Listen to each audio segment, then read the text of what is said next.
Are you struggling to keep your villagers fed efficiently?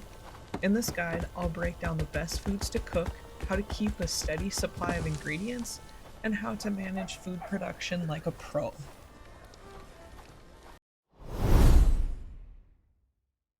When you first start out in the game, your main foods are going to be berries, mushrooms, and meats. Berries and mushrooms you can consume as is. Mushrooms can be put on the campfire or smoking rack. This will turn them into either a smoked mushroom or a cooked mushroom. Meat can also be put on the campfire or the smoking rack. This will turn the meat into smoked meat or cooked meat. When you start, you're going to want to make sure that you gather enough of these to have enough food to survive the winter. Make sure that you always have one of your villagers cooking. Once you unlock traps, you're going to place these and use the berries that you have gathered to attract small animals. The rabbits that you get from these traps is going to be used for you to get meat.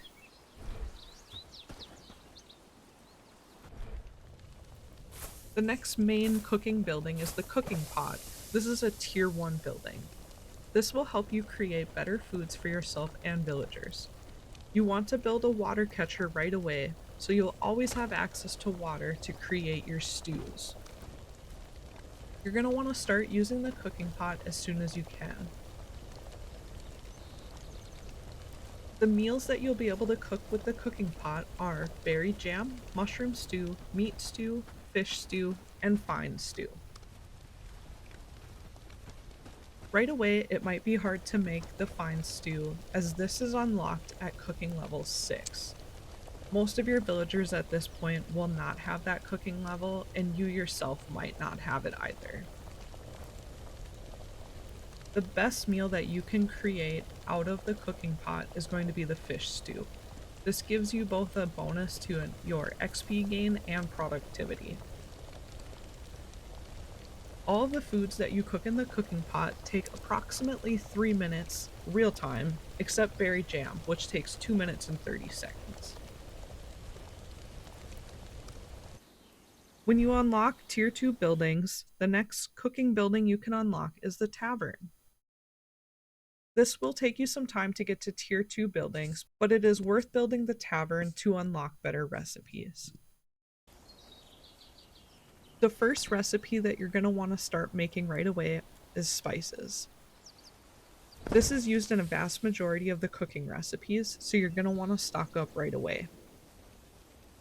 Spices don't have a spoil meter, so you can stockpile as much of these as you want. This will be very beneficial in the later end of the game.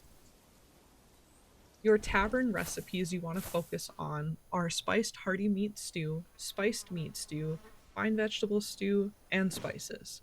These all offer an attribute bonus, therefore making them better foods for you and your villagers to consume. The tavern cooking pots are also able to make all of the same meals as the regular cooking pots, so if needed, you can also use them to make those. All of the tavern recipes do require a higher cooking skill to produce and more resources than the cooking pot recipes. Meals made at the tavern take 3 minutes and 30 seconds to cook. Exception are spices, which take 30 seconds to cook. Your final cooking building is the Tier 3 Inn. These are the most advanced recipes in the game, and they take the longest to produce. Once you are at this level, you should switch to crafting most of these recipes, as they provide an even better attribute bonus than the tavern meals. All of the inn cooking pots are able to produce all of the same meals you can cook in the regular cooking pots and in the tavern cooking pots. The inn level meals do require a higher cooking skill to produce and more resources. The meals cooked at the inn take 5 minutes and 20 seconds to produce.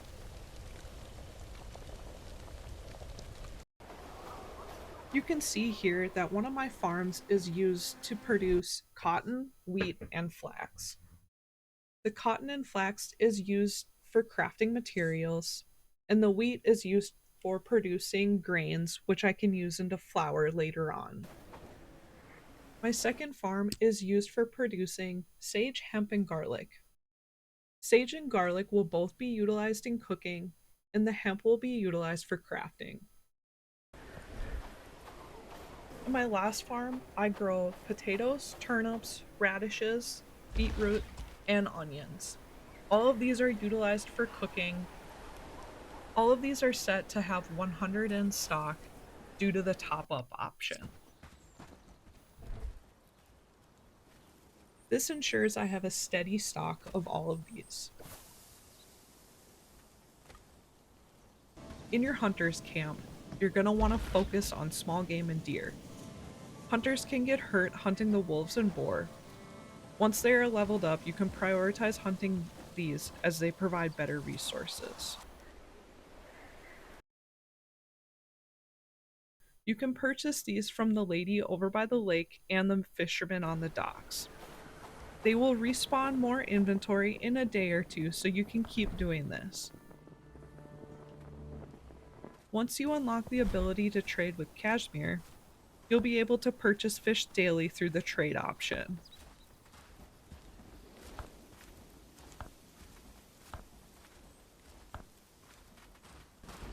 As you may know, I like to only focus on producing meals that have attribute bonuses. The best foods you can create to help with your combat are fine meat stew, fine meat roast, spiced meat roast, spiced hearty meat stew, and fine stew. Your best productivity foods you can produce are fine vegetable stew, spiced meat stew, and fish stew. The best hunger speed food is fine meat soup and cloudberry jam. The best skill gain foods are cranberry jam and fish stew. I have 3 additional cooking pots next to my inn to assist with cooking some of the basic meals I like to provide. These meals are quicker to cook, and I can ensure my food stock always stays maintained. I set this to a level 3 priority so my cooks prioritize the inn cooking pots before these.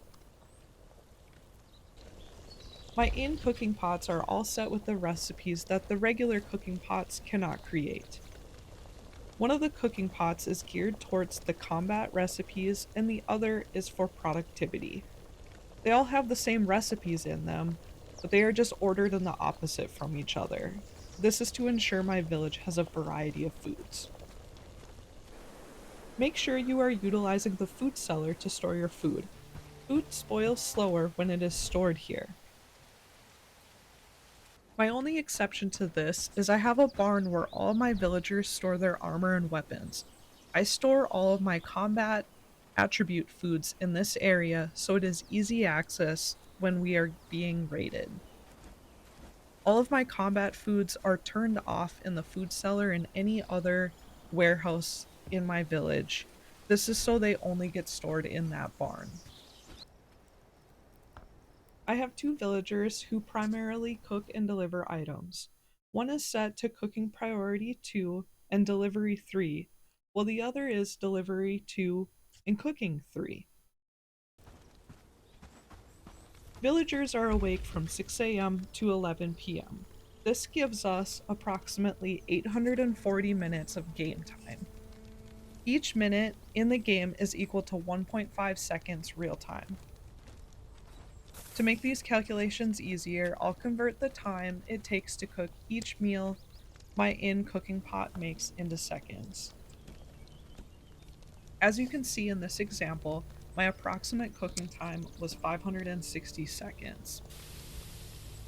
Do keep in mind we have to account for our villagers having to deliver and store the food and resources needed. The total time that this cooking pot was being utilized was 6 hours and 13 minutes game time. With that, you can see that this cooking pot was active for approximately 36.6% of the time my villagers were awake. I could probably assign one more villager to assist with delivering to optimize the hours we can utilize this. But with this cooking pot alone, we were able to produce enough food to provide approximately 20 meals. If you are cooking the items I have cooking in each of my cooking pots, you'll need approximately 3 meals per villager per day. The foods I primarily send to my outposts are productivity foods and XP game foods. I want to ensure that my outposts are as productive as possible, so giving villagers productivity foods will increase their output, and the XP gain foods will increase the experience they are getting from the tasks. The faster they level up, the more materials they will be able to gather and produce. You can see here I am selecting the type of food I want to send to this outpost. I'm picking the village that it needs to come from. In this instance, it'll be my main village. I'm turning on the top up option and selecting the quantity that I want to make sure that outpost has at all times. If at any point the quantity is under that top up option, there will be a delivery sent to it from the village that I have selected. I like to utilize the bakery to cook for trading with other settlements. These items are easy to cook once you have optimized your farms. You'll have plenty of wheat to utilize, so it's worth investing in a bakery. The bakery is a tier 3 building, so it will take you some time to get this. These baked goods can also be consumed by your villagers if your other cooking pots and cooks cannot keep up with the current demand. I also keep a gathering hut at one of my outposts that can be used to keep a stock of dried berries and mushrooms to assist during the winter months. These are also items that I can use for trade when I have an excess amount. Winter does increase how quickly you and your villagers get hungry. With the bakery and gathering hut running, you'll be able to supply additional food for your village without having to manage more cooking pots. If you follow these guidelines, your villagers will never go hungry, and you will be fully optimizing your village. Remember to like, comment, and subscribe for more Bellwright related content. See you in the next one.